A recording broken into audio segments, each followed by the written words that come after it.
People have been repeating the same sentence about Final Fantasy X for more than 20 years. Tidus wasn't real. Tidus was just a dream. But that's not what the game actually says. Yes, Tidus was born from the dreams of the Fayth. That part is true. The misunderstanding begins with what people assume that means. Because being born from a dream is not the same thing as being unreal. Before we can understand why so many people misunderstand Tidus, we need to understand the rules Final Fantasy X establishes long before his true nature is revealed. The Fayth. Individuals whose souls became bound to stone statues, preserving their consciousness beyond the end of their mortal lives. Though separated from the bodies they once inhabited, they endured within an endless state of dreaming. For the people of Spira, dreams were not meaningless.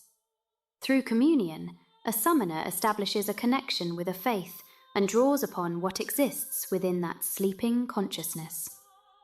Fireflies, which throughout the game are shown to respond to memory, emotion, and will, would then gather and take shape according to that dream. The result of that process was an eon. This is why the people of Spira never question the reality of eons.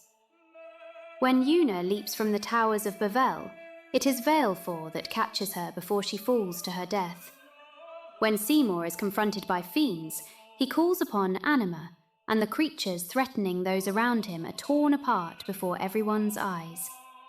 They protect, destroy, save lives, and leave consequences behind. No one stops to wonder whether eons truly exist.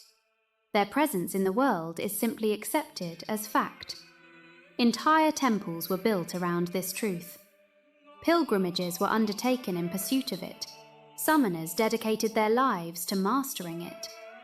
To Spira, there was never anything contradictory about the idea that dreams could be given form through fireflies and exist alongside the living. It was simply how their world worked. And this is precisely where Dream Zanarkand changes the conversation.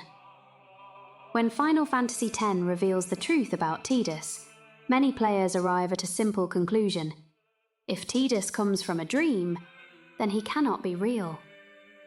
But Dream Zanarkand is not presented as an illusion. It is an invocation. A city sustained by the dreams of the Fayth of Zanarkand, who sacrificed themselves 1,000 years earlier so that this collective dream could endure. Preserved through Yu Yevon's summoning, Dream Zanarkand continues to exist long after the civilization that inspired it has disappeared from history.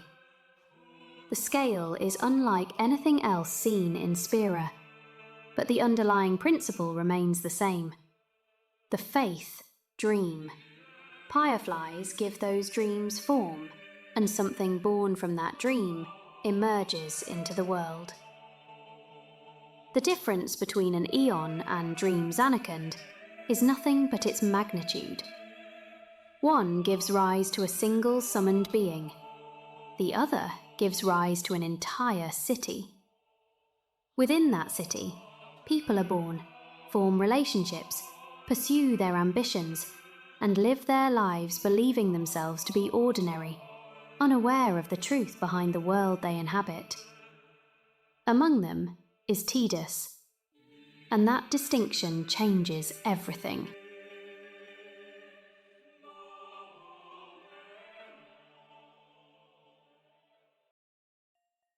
This is where Tidus's journey is often reduced to a single oversimplified idea. Sin appeared and somehow brought a dream into the real world. But it's something far more interesting than that. Dream Zanarkand is the dream Yu Yevon refuses to let die. Sin is the armor that protects that dream. Different in purpose, but born from the same endless act of summoning. Though feared as a force of destruction, sin is itself an invocation, bound to the cycle Yu Yevon has maintained for 1,000 years. In other words, Tidus and sin do not belong to opposing states of existence. They emerge from the same system. They are shaped by the same current.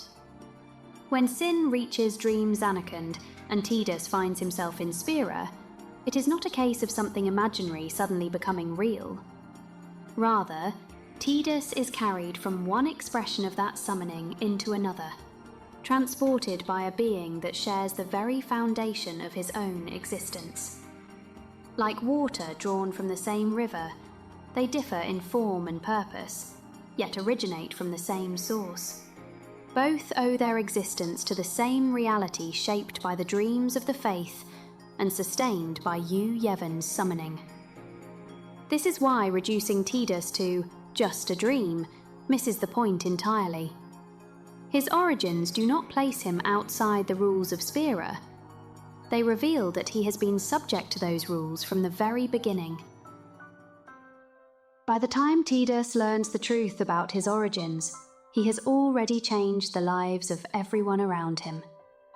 He has laughed with Riku, challenged Wakka's beliefs, earned Auron's respect, and fallen in love with Yuna. None of those moments become less meaningful because of where he came from. None of them become less real. What makes Tidus's fate so devastating is not the revelation that he originated from the dreams of the Fayth. It is the realization that the system sustaining his existence cannot survive the ending he himself chooses to fight for. To free Spira from the cycle of sin, Yu Yevon's summoning must come to an end. The Fayth can finally rest. Dream Zanarkand disappears. And Tidus understands, long before anyone else says it aloud, what that means for him. He chooses that future anyway.